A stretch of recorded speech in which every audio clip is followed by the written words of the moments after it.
আপনার Gmail ID hack হয়েছে কিনা কিভাবে বুঝবেন চলেন দেখে আসি। Okay, let's go. এই কাজটি করার জন্য প্রথমে আপনাকে জিমেল ওপেন করে নিতে হবে। জিমেল ওপেন করে নেওয়ার পরে এখানে দেখতে পারবেন ম্যানেজ ইওর গুগল অ্যাকাউন্ট, এখানে একটা ক্লিক করে দেবেন।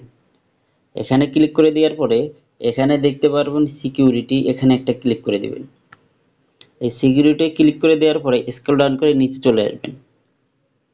স্ক্রল ডাউন করে নিচে চলে আসার পরে এখানে দেখতে পারবেন ম্যানেজ অল ডিভাইস, এখানে একটা ক্লিক করে দিবেন।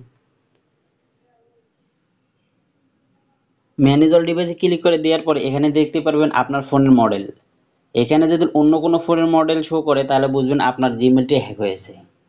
তো এইভাবে খুব সহজেই খুঁজে বের করতে পারবেন আপনার জিমেলটি হ্যাক হয়েছে কিনা। So easy.